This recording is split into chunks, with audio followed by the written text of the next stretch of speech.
हाँ जी दोस्तों, नमस्कार। स्टडी हंगर्स पर आपका बहुत बहुत स्वागत है। आशा करता हूँ आप सभी बहुत अच्छे होंगे और अपनी तैयारी को एक नई दिशा दे रहे होंगे। साथियों, हम आपके लिए आज से एक नई सीरीज प्रारंभ कर रहे हैं। आप लोगों के मोस्टली कमेंट आ रहे थे कि सर, पर्यावरण अध्ययन के प्रीवियस ईयर क्वेश्चन तो आप डिस्कस करा रहे हैं, इसके साथ साथ आप अन्य सब्जेक्ट के भी प्रीवियस ईयर क्वेश्चन लेकर आए। तो आज से हम एक सीरीज आप सभी के लिए स्टार्ट कर रहे हैं और ये सीरीज जो रहेगी वो हमारी बाल विकास की यानी कि सीडीपी के क्वेश्चंस की रहेगी। ठीक है।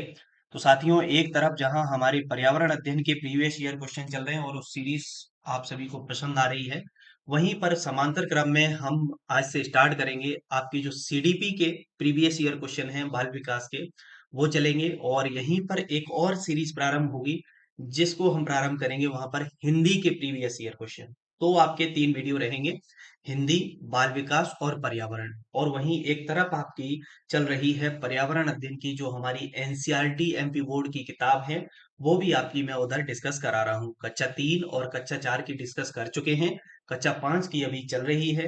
कंप्लीट प्लेलिस्ट मैंने आपकी बना दी है, तो आप वहां से वीडियोस देखते रहें।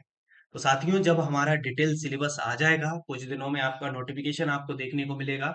वहां पर हमारे टॉपिक निर्धारित हो जाएंगे, विषय भी निर्धारित हो जाएंगे। तो फिर हम वहाँ की जो डिटेल वीडियो है अपने सिलेबस की, वो हम आपके लिए स्टार्ट करेंगे। ठीक है। टेस्ट सीरीज भी हम आप सभी के लिए ला रहे हैं, धीरे धीरे टेस्ट सीरीज भी आपको स्टार्ट हो जाएंगी। और यहाँ पर ये जो बाल विकास है, हिंदी है और पर्यावरण अध्ययन है, ठीक है, इनके भी डिटेल वीडियो बीच बीच में अभी मैं आप सभी के लिए डालता रहूंगा। ठीक है। तो चलिए स्टार्ट करते हैं आज की इस वीडियो को। और चैनल पर जो भी साथी हो नए हो वो चैनल को सब्सक्राइब जरूर कर लिया करो। ठीक है। चलिए, पहला क्वेश्चन है, स्थूल क्रियात्मक कौशल है, ग्रॉस मोटर स्किल इस। देखिए, तो पहले तो आप ये जानो कि स्थूल क्रियात्मक कौशल क्या है, और एक होता है हमारा सूक्ष्म क्रियात्मक कौशल। ठीक है।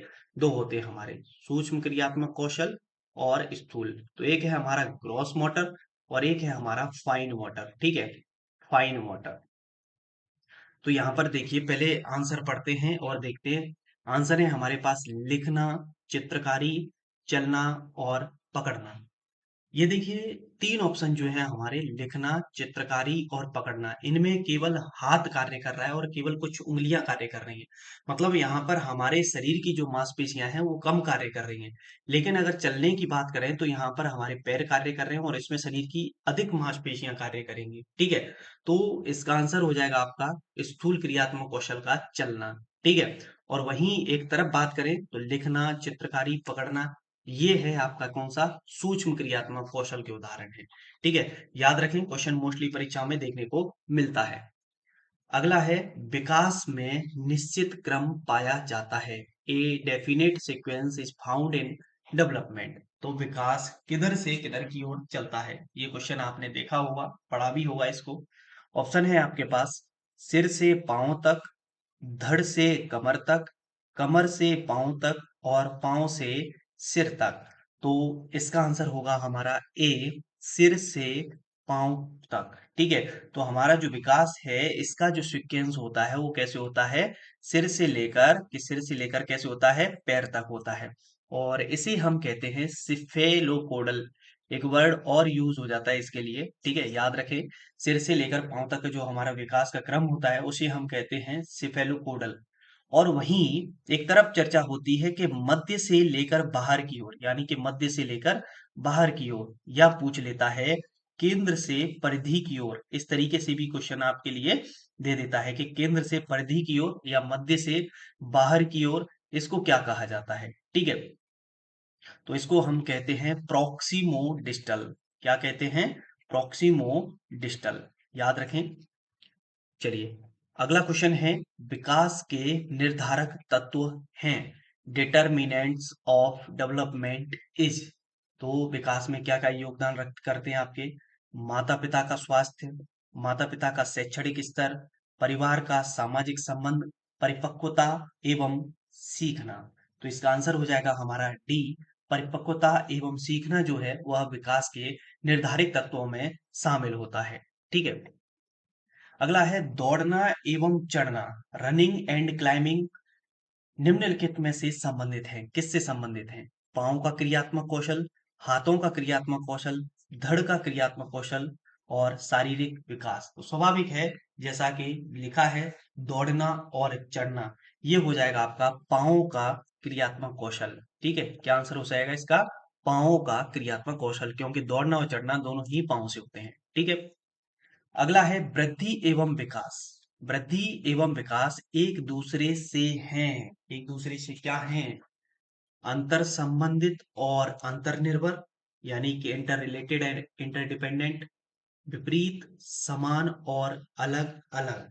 तो वृद्धि और जो विकास है वह एक दूसरे से अंतर संबंधित और अंतर्निर्भर होते हैं। ठीक है, इसको डिटेल भी हम डिटेल जो वीडियोस रहेंगी आपकी वृद्धि विकास की और विकास की अवस्थाएं, वहां पर इसको और डिटेल में भी हम आपके लिए डिस्क्राइब करेंगे। ठीक है, चलिए अगला क्वेश्चन है, भ्रूण किसकी सहायता से मां के शरीर से जुड़ा रहता है? भ्रूण किसकी सहायता से मां के शरीर से जुड़ा रहता है? नाभिनाल, अपरा, रक्त कोशिकाएं और रक्त धमनी। तो जो भ्रूण होता है वह प्लेसेंटा यानी कि अपरा से मां के शरीर से जुड़ा रहता है। अगला है, मस्तिष्क का 75% विकास किस आयु में होता है? 75% brain develops in which age? 2 साल में, 5 साल में, 10 साल में और 21 साल में।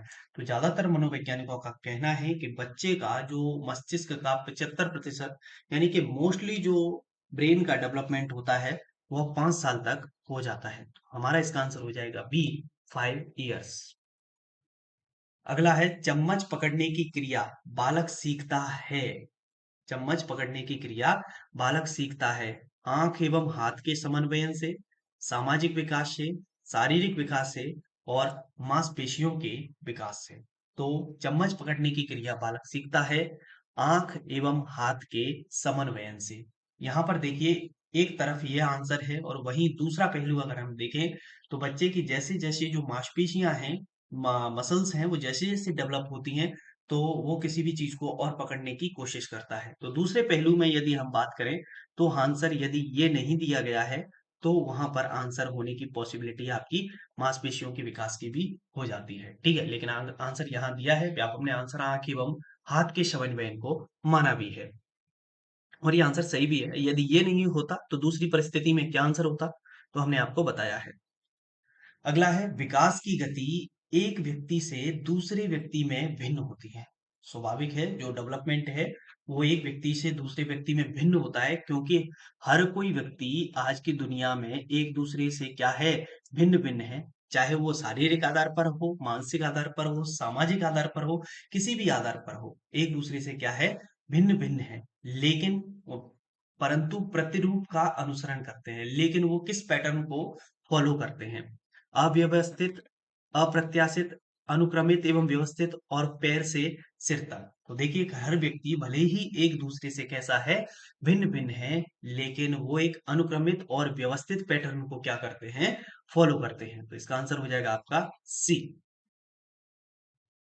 अगला है, भाषा अर्जन का सिद्धांत किसने दिया? चॉमस्की, वाइगोस्की, फ्रायड और पियाजे। ठीक है, तो भाषा की जब भी बात आती है, ठीक है, भाषा की जब भी बात आती है तो नाम एक आता है, नोम चोमस्की। क्या नाम आता है निकल के? नोम चोमस्की, याद रखें। और यहाँ पर भाषा की बात हुई है तो मैं एक चीज और बताना चाहता हूँ कि भाषा को जो सीखने के कौशल होते हैं उनका जो सीक्वेंस होता है वो होता है LSR W।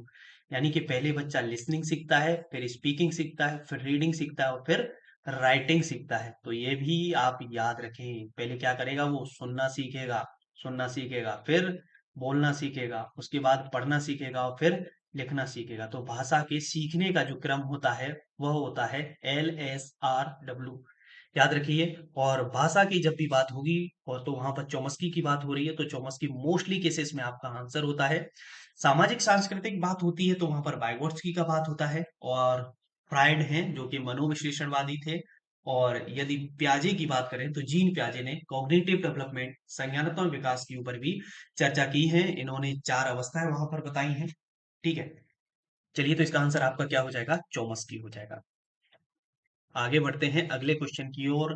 और अगला क्वेश्चन है बेबलिंग, जो कि भाषा का एक प्रारंभिक रूप भी है। ठीक है, सबसे पहला भाषा का प्रारंभिक रूप होता है जो कि क्रंदन जिसे कहते हैं, क्राइंग। ठीक है, या रोना। भाषा का प्रारंभिक रूप जो है वैसे तो है क्रंदन, क्राइंग, रोना। और इसके बाद बच्चा छोटी छोटी ध्वनियां निकालने लग जाता है, जिसे हम कहते हैं बेबलिंग, यानी कि बबलाना। उए उए की जो आवाज होती है, आ ई उ, ये वर्ड्स मोस्टली बच्चा पहले निकालता है। ठीक है, तो बबलाना किस आयु में प्रारंभ होता है? 2 महीने, 4 महीने, 8 महीने और 12 महीने। वैसे तो सामान्यतः हमारे जितनी भी किताबें हैं वहां पर जो बबलाने की जो एज दी गई होगी, तो वहां पर वो है 6 से 10 माह के बीच। लेकिन यदि सटीकता की बात करें और हम बात करें कि हमारा जो पीईवी है, व्यापम है, वो क्या पूछता है, तो वहां पर जो आंसर मानता है वो मानता है 2 महीने। ठीक है, तो इसका आंसर है आपका 2 मंथ्स। बबलाना किस आयु में प्रारंभ होता है? 2 महीने में। अगला ना है बबलाने की क्रिया में प्रथम होता है। देखिए, भाषा से रिलेटेड 3-4 क्वेश्चन देखने को मिल गए यहीं पर कि बच्चा बबलाता तो है, लेकिन जब बबला रहा है, बच्चा बेबलिंग कर रहा है, तो वहां पर सबसे पहले क्या चीज बोलता है? स्वर, व्यंजन, शब्द और वाक्य। तो जैसे मैंने कहा, बच्चा आ ई उ ये वर्ड आते हैं, तो मोस्टली बच्चा जो सबसे पहले बोलता है वो बोलता है स्वर। तो इसका आंसर हो जाएगा आपका ए, यानी कि बच्चा पहले क्या बोलेगा? वोवेल्स बोलता है। अगला है, एक विद्यार्थी अधिगम पर उसकी आर्थिक स्थिति का किस प्रकार प्रभाव पड़ता है? एक बच्चा है और जो सीख रहा है, क्या उसके सीखने पर उसकी इकोनॉमिकल कंडीशन जो है, आर्थिक स्थिति, वो प्रभावित करेगी क्या उसे? तो देखिए, आंसर है आपके पास, अमीर विद्यार्थी अधिक अधिगम करता है, यानी कि जो पैसे वाला है वो ज्यादा सीखता है। गरीब विद्यार्थी कम अधिगम करता है, गरीब बच्चा कम सीखता है। अगला है, किसी प्रकार का प्रभाव नहीं पड़ता है। और अगला है आपका डी है, गरीब विद्यार्थी अधिक अधिगम करता है। तो इसका आंसर हो जाएगा आपका सी, किसी प्रकार का प्रभाव नहीं पड़ता। तो बच्चे की लर्निंग पर अगर हम बात करें, तो कोई भी इकोनॉमिक स्टेटस का इफेक्ट अफेक्ट नहीं देखने को मिलेगा। ठीक है, तो पैसे से लेना देना नहीं है, सीखने पर कोई भी कैसे भी सीख सकता है। हाँ, बात सोर्सेज की अगर होती, तो स्वाभाविक है कि गरीब बच्चा, उसके पास हो सकता है स्रोत जो है, सोर्स है, वो कम हो, और अमीर बच्चे के पास सोर्स ज्यादा हो। ठीक है, लेकिन उसके सीखने को किसी भी प्रकार से प्रभावित नहीं करेगा।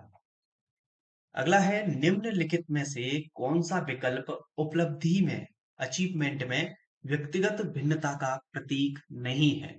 ठीक है, ऑप्शन है आपके पास, पूर्व अनुभवों में भिन्नता, लिंग में भिन्नता, रुचियों में भिन्नता और पूर्व निर्देशन में भिन्नता। तो इसका आपका आंसर हो जाएगा लिंग में भिन्नता। क्या कह रहा है क्वेश्चन आपका? निम्नलिखित में से कौन सा विकल्प उपलब्धि में व्यक्तिगत भिन्नता का प्रतीक नहीं है? ठीक है, तो व्यक्तिगत भिन्नता का प्रतीक यानी कि जेंडर से कोई भी लेना देना नहीं है, कोई भी व्यक्ति कैसे भी अचीवमेंट कर सकता है। ठीक है, अगला है, सीखने की प्रक्रिया में विद्यार्थी द्वारा की गई त्रुटियों, ठीक है, मिस्टेक्स की बात हो रही है यहाँ पर, त्रुटियों के संबंध में कौन सा कथन सर्वोत्तम है? यानी कि कोई बच्चा कुछ सीख रहा है और वहां पर वो त्रुटि करता है, तो इसका क्या है मतलब? विद्यार्थी को कभी त्रुटियां नहीं करनी चाहिए, त्रुटियां अधिगम प्रक्रिया का भाग हैं, विद्यार्थी की लापरवाही के कारण त्रुटियां होती हैं, कभी कभी विद्यार्थी त्रुटियां कर सकता है। स्वाभाविक है, जब बच्चा किसी भी चीज को सीख रहा होगा तो त्रुटियां होंगी, तो त्रुटियां अधिगम प्रक्रिया का भाग है। ठीक है, इसका आंसर हो जाएगा आपका बी। अगला है, एक बालक के व्यक्तित्व के मापन की सर्वाधिक व्यक्ति परक विधि है। व्यक्ति परक विधि से मतलब सब्जेक्टिव मेथड कौन सा है बच्चे के लिए? प्रक्षेपी विधि, साक्षात्कार विधि, प्रश्नावली विधि और समाज मिति विधि। तो एक बालक के व्यक्तित्व के मापन की जो सर्वाधिक व्यक्ति परक विधि है, वो है आपकी प्रश्नावली विधि, यानी कि क्वेश्चनायर मेथड। अगला है, निम्नलिखित में से व्यक्तित्व मापन की प्रक्षेपी विधि। देखिए, दो तरीके की विधि होती है व्यक्तित्व मापन के लिए, एक होते हैं प्रोजेक्टिव मेथड और एक होते हैं आपके नॉन प्रोजेक्टिव मेथड, प्रक्षेपी और प्रक्षेपी विधि। ठीक है, तो प्रक्षेपी विधि कौन सी है? निर्धारण मापनी, अवलोकन, साक्षात्कार, प्रासंगिक अंतर्बोध परीक्षण, यानी कि टीएटी के नाम से भी जानी जाती है, थीमेटिक एपर्सेप्शन टेस्ट। ठीक है, तो व्यक्तित्व मापन की प्रक्षेपी विधि है यहाँ पर आपकी प्रासंगिक अंतर्बोध परीक्षण। और वहीं पर एक सीएटी के नाम से भी जानी जाती है, जिसे कहते हैं चाइल्ड एपरसेप्शन टेस्ट, बाल प्रसंगात्मक बोध परीक्षा। ठीक है। अगला क्वेश्चन है, निम्नलिखित में से कौन सा कारक पर्यावरण या परिवेश से संबंधित नहीं है, इन्वायरमेंट से रिलेटेड नहीं है? साथियों के समूह, समुदाय, परिवार और भावनाएं।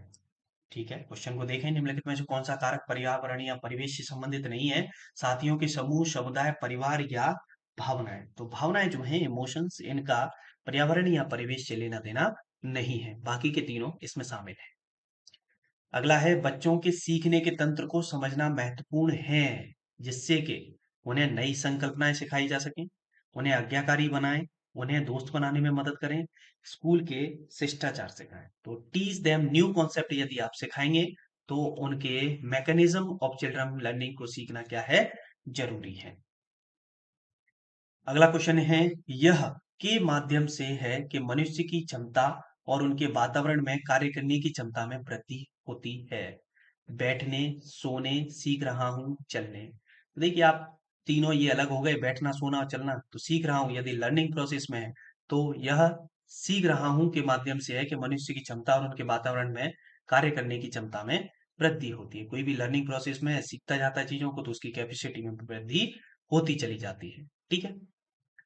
अगला क्वेश्चन है, शिक्षकों के लिए यह जानना महत्वपूर्ण है कि बच्चे कैसे सोचते हैं, कैसे सीखते हैं।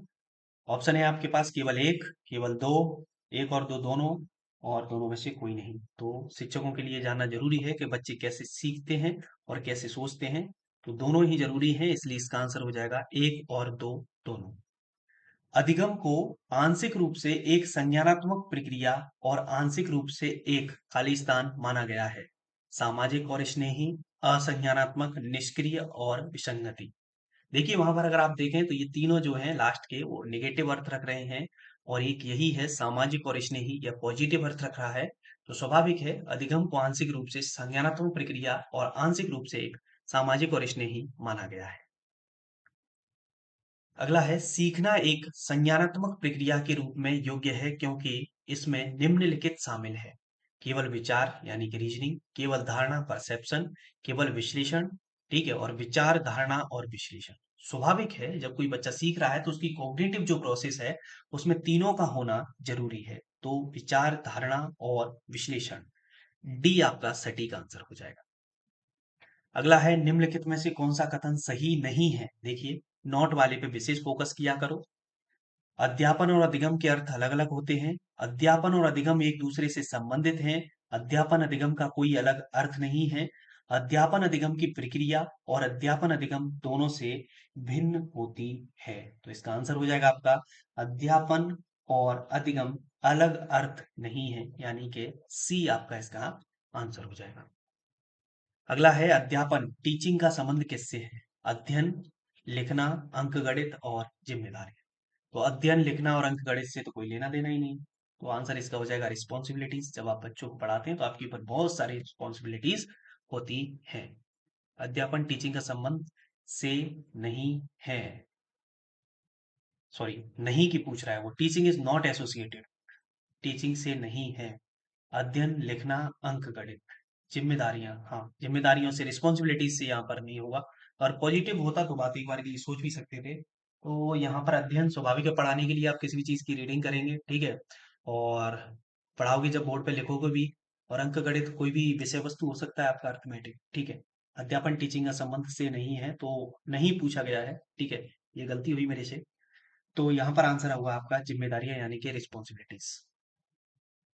अगला है, rights and responsibilities are included.